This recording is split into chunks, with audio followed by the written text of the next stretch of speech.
Vous imaginez? Il y a tout un monde de mots là-bas, qui n'attend qu'à être découvert.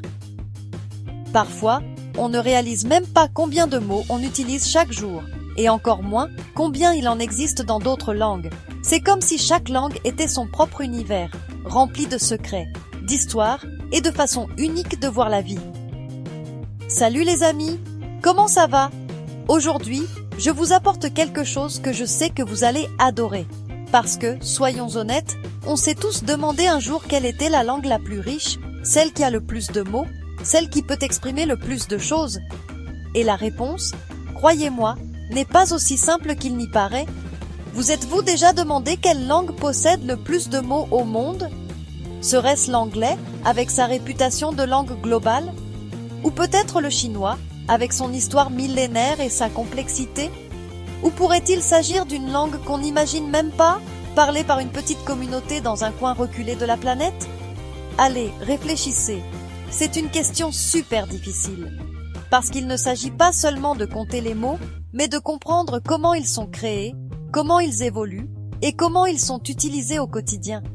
De plus, chaque langue a sa propre manière de former de nouveaux mots, de mélanger les significations et de s'adapter au monde qui change.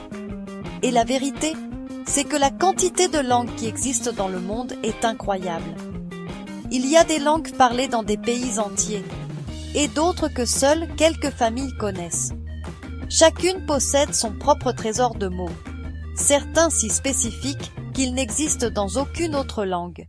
Imaginez que l'UNESCO, ceux qui s'occupent de la culture, ont un atlas des langues du monde en péril. Et il y a près de 7000 langues enregistrées.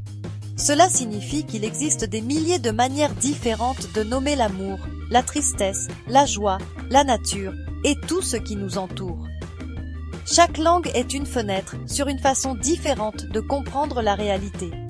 En fait, 90% de ces langues sont parlées par moins de 100 000 personnes, ce qui est énorme. Imaginez ce que signifie le fait que tant de langues soient en danger de disparaître, emportant avec elles des mots uniques, des histoires et des traditions qui ne peuvent pas être facilement traduites. Et chaque fois qu'une langue disparaît, le monde devient un peu plus petit. Nous perdons des façons de nommer des choses dont nous ignorions peut-être même l'existence. C'est pourquoi il est si important de valoriser et de protéger la diversité linguistique. Mais bon, pour en revenir au sujet, les langues les plus connues, celles qui sont parlées presque partout, ont collectionné des mots au fil de l'histoire, comme des vignettes. L'anglais, par exemple, a adopté des mots d'un tas de langues différentes. Français, latin, grec, espagnol et même hindi. C'est pourquoi son dictionnaire est si épais. L'espagnol n'est pas en reste non plus. Notre langue s'est enrichie grâce au mélange des cultures. Des mots arabes, indigènes, africains et européens se sont ajoutés au fil du temps. Et que dire de l'allemand, qui peut créer des mots super longs en combinant d'autres plus petits, ou du russe, qui a des mots pour des nuances d'émotions qui n'existent même pas dans d'autres langues. Chaque mot raconte une histoire, une tradition, une façon de voir le monde. Il y a des mots qui n'existent que dans une seule langue, parce qu'ils reflètent quelque chose de très spécifique à cette culture. Par exemple, en japonais, il existe komorebi, qui décrit la lumière du soleil filtrant à travers les feuilles des arbres. En allemand, Fernweh est la nostalgie de voyager vers des lieux lointains. Imaginez combien de mots de ce genre il y a à découvrir. C'est pour ça que c'est si intéressant. Apprendre de nouveaux mots n'est pas seulement amusant, mais cela nous aide à mieux comprendre les autres et nous-mêmes. Cela nous connecte à d'autres façons de penser et de ressentir, et nous ouvre la porte à des mondes que nous n'avions peut-être jamais imaginés. Aujourd'hui, nous allons découvrir quelques-unes des langues qui possèdent le plus grand nombre de mots. Nous allons voir lesquelles, pourquoi elles en ont autant, et ce que nous pouvons apprendre d'elles. Prêts à être surpris? Accompagnez-moi dans ce voyage linguistique. Préparez-vous à apprendre des mots incroyables, des histoires fascinantes et des anecdotes qui vous donneront envie d'apprendre une nouvelle langue. Parce qu'au final, chaque mot est une aventure, et le monde en est rempli, attendant d'être découverte. Salut tout le monde! Aujourd'hui, On va parler d'une véritable superstar dans le monde des langues, l'anglais. Cette langue n'est pas seulement parlée dans de nombreux pays, elle est aussi connue pour avoir un vocabulaire extrêmement riche. Si vous vous êtes déjà demandé pourquoi il y a tant de façons de dire la même chose en anglais ou pourquoi certains mots sont si étranges, je vais vous l'expliquer. Préparez-vous à explorer l'incroyable monde des mots anglais, où il y a toujours quelque chose de nouveau à découvrir. Beaucoup de gens disent que l'anglais possède plus de mots que n'importe quelle autre langue, et ils ont de bonnes raisons de le penser. Ce n'est pas juste une rumeur. Les experts ont passé des années à compter et à organiser les mots, et les résultats sont surprenants. L'anglais a une grande capacité à créer de nouveaux mots, à combiner des parties de mots et à emprunter des mots à d'autres langues. Cela en fait un véritable géant du vocabulaire. On estime que l'anglais compte entre 170 000 et plus d'1 million de mots. 1 million! C'est comme si on prenait tous les bonbons d'une piñata géante et qu'il en restait encore. Imaginez que chaque mot est un bonbon différent. Il y en a pour tous les goûts. Des mots techniques utilisés par les scientifiques aux expressions de tous les jours, l'anglais semble ne jamais être à court de nouvelles façons de communiquer. Pourquoi autant de mots? Eh bien, l'anglais est comme une éponge. Il a absorbé des mots de nombreuses langues différentes au cours de l'histoire. Il ne s'est pas contenté de ses propres mots. Il en a emprunté de partout, enrichissant son vocabulaire à chaque rencontre avec une nouvelle culture. À chaque fois que l'anglais croisait une nouvelle langue, il prenait un mot comme souvenir. Et c'est comme ça que sa collection est devenue si importante. Français, latin, grec et même espagnol. Imaginez le mélange. L'anglais a emprunté des mots aux Vikings, aux Romains, aux Français et même aux peuples autochtones d'Amérique, d'Afrique et d'Asie. Donc, quand vous apprenez l'anglais, vous apprenez aussi un peu de beaucoup d'autres langues. C'est comme voyager à travers l'histoire du monde, mais en utilisant les mots comme passeport. Et comme l'anglais s'est répandu dans le monde entier, il est devenu un véritable dictionnaire ambulant. Où que vous alliez, vous entendrez probablement des mots anglais ou rencontrerez des gens qui le parlent. C'est la langue de la science, de la technologie, de la musique et même des mèmes sur Internet. Alors, la prochaine fois que vous entendrez un mot anglais étrange, rappelez-vous, il vient probablement de quelque part au loin. Et c'est ce qui rend l'anglais si spécial et si intéressant. Maintenant, allons à l'autre bout du monde, en Corée du Sud, le pays de la K-pop et du kimchi. Eh bien, laissez-moi vous dire que le coréen n'est pas en reste en termes de nombre de mots.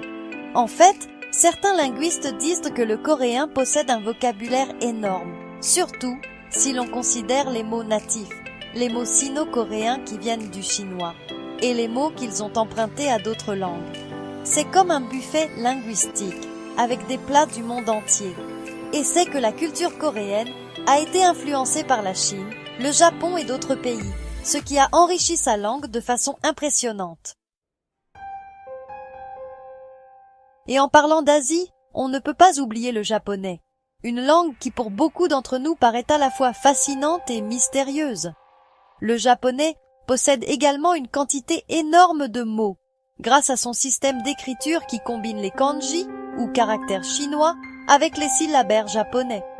De plus, tout comme le coréen, le japonais a emprunté des mots à d'autres langues, ce qui a rendu son vocabulaire encore plus riche. Imaginez apprendre tous ces kanji, c'est comme si votre cerveau était un disque dur avec un stockage illimité. Très bien, parlons de notre langue, l'espagnol, celle que nous parlons avec tant de passion et qui nous permet de nous exprimer de tant de manières différentes. L'espagnol possède également un vocabulaire très riche, grâce à sa longue tradition littéraire et à l'influence d'autres langues, comme l'arabe, le latin et les langues indigènes d'Amérique. Pensez à tous les mots que nous avons pour décrire des émotions, pour parler de cuisine, pour raconter des histoires. Et, franchement, l'espagnol est une langue riche en nuances et en vocabulaire. Vous ne trouvez pas? Direction l'Allemagne, le pays de la bière et des voitures. L'allemand est connu pour sa capacité à créer des mots composés, c'est-à-dire des mots formés en unissant deux ou plusieurs mots. C'est comme jouer au Lego, mais avec des mots. On peut créer des structures linguistiques incroyables. Cela rend le vocabulaire allemand immense et en constante évolution. Imaginez dire Fernweh, qui signifie la nostalgie d'un endroit où l'on n'a jamais été. Les Allemands sont très doués pour inventer des mots. Et on ne peut pas oublier le français, la langue de l'amour, de la mode et de la diplomatie. Au fil de son histoire, le français a accumulé un vocabulaire très riche, grâce à son influence sur la culture, la politique et les sciences. C'est une langue élégante, précise, avec une sonorité que beaucoup d'entre nous apprécient. De nombreux mots dans d'autres langues proviennent du français, ce qui témoigne de son importance dans l'histoire des langues du monde. Enfin, nous arrivons au russe, une langue avec une riche tradition littéraire et une histoire pleine d'événements. Le russe possède également un vocabulaire très vaste et diversifié, avec des influences du vieux slave, du grec et d'autres langues. De plus, le russe a la particularité d'avoir des déclinaisons, ce qui signifie que les mots changent de forme selon leur fonction dans la phrase. Imaginez le nombre de mots qu'il faut apprendre. Bonjour à tous. Aujourd'hui, je veux vous inviter à plonger avec moi dans un voyage fascinant à travers l'univers des langues. Vous êtes-vous déjà demandé combien de mots existent dans le monde ou comment chaque langue possède des expressions uniques qu'on ne peut pas traduire littéralement? Comme vous pouvez le voir, le monde des langues est fascinant et plein de surprises. Chaque fois que nous apprenons un nouveau mot, nous ouvrons une porte sur une culture différente, une façon différente de penser et de ressentir. Chaque langue a sa propre histoire, sa propre musique et son propre rythme. Les mots peuvent être comme des notes de musique, certaines douces et mélodieuses, d'autres rapides et pleines d'énergie. Et le plus étonnant, c'est que chaque langue nous offre une nouvelle façon de voir le monde, de comprendre la réalité et de créer des liens avec les autres. C'est incroyable comment, grâce aux mots, nous pouvons communiquer, exprimer nos idées, partager nos cultures et même créer des liens d'amitié qui transcendent les frontières. Je vous invite à continuer d'explorer la diversité linguistique de la planète, car chaque langue est un coffre au trésor rempli d'histoires, de traditions et de façons de penser. N'hésitez pas à apprendre de nouveaux mots, à découvrir des expressions curieuses et à pratiquer des phrases qui vous permettront de communiquer avec des gens du monde entier. Vous serez surpris par la richesse des langues, la créativité des mots et la diversité des sons qui existent sur notre planète. Et dites-moi, connaissiez-vous ces informations? Saviez-vous qu'il existe des langues qui ne sont parlées que sur une petite île, ou qu'il y a des mots qui décrivent des émotions qui n'ont pas de traduction dans d'autres langues? Quelle langue aimeriez-vous apprendre et pourquoi? Êtes-vous attiré par la mélodie du français, la logique de l'allemand, l'histoire de l'arabe ou la beauté du japonais? Faites-le moi savoir dans les commentaires. J'aimerais beaucoup lire vos expériences, vos rêves et vos histoires sur l'apprentissage des langues. N'oubliez pas de vous abonner à la chaîne pour plus de contenu sur les langues et les cultures. Ici, vous trouverez toujours des histoires, des faits intéressants et des conseils pour continuer à progresser dans ce monde de mots à découvrir.